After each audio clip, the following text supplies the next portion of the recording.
Imagine a world where the Roman Empire never existed, and the language of modern law, science, and government was Phoenician. What if Hannibal did not just cross the Alps, but burned Rome to the ground? To understand how close this came to reality, we have to travel back to the year 216 before the Common Era.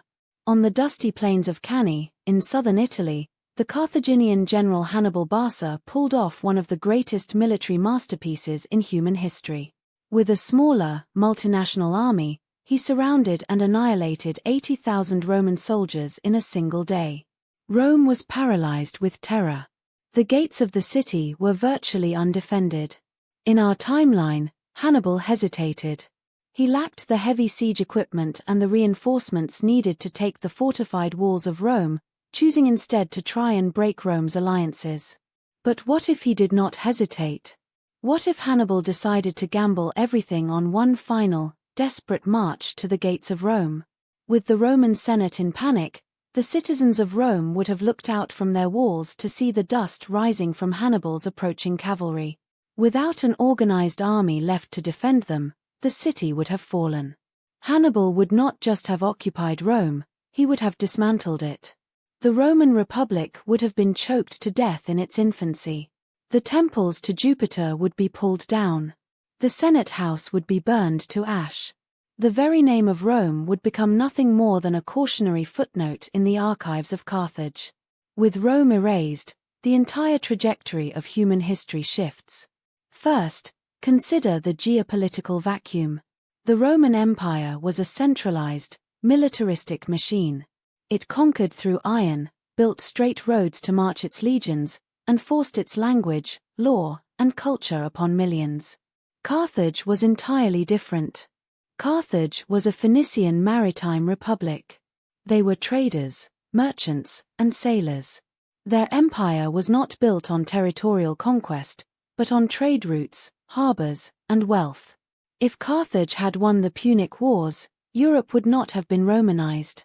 The Celtic tribes of Gaul, the Germanic tribes of the north, and the Iberian tribes of Spain would not have been conquered and assimilated. Instead of being forced into Roman provinces, these cultures would have traded with Carthage. They would have exchanged metals, amber, and furs for Carthaginian luxury goods, glass, and purple dyes. Western Europe would have remained a diverse patchwork of independent kingdoms and tribal confederations, evolving on their own terms, connected by trade rather than conquered by legions.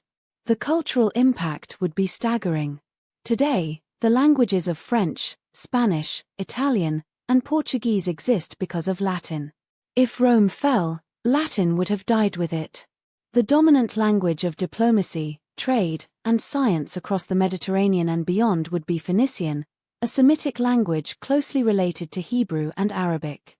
Imagine modern scientific names, legal terms, and medical terminology written not in Latin script, but in the elegant, flowing alphabet of the Phoenicians. Religion, too, would be unrecognizable. The Roman Empire eventually adopted Christianity, spreading it to every corner of Europe and, later, the Americas. Without Rome, the history of religion changes completely.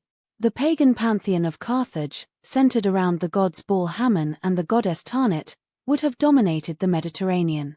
Or perhaps, without a centralized Roman Empire to first persecute and then institutionalize Christianity, the faith would have remained a small, regional sect in the Middle East. The spiritual landscape of the modern world would be completely different, perhaps divided between localized European pagan traditions and a powerful Semitic religious sphere radiating from North Africa. Furthermore, a Carthaginian world would have looked outward much sooner.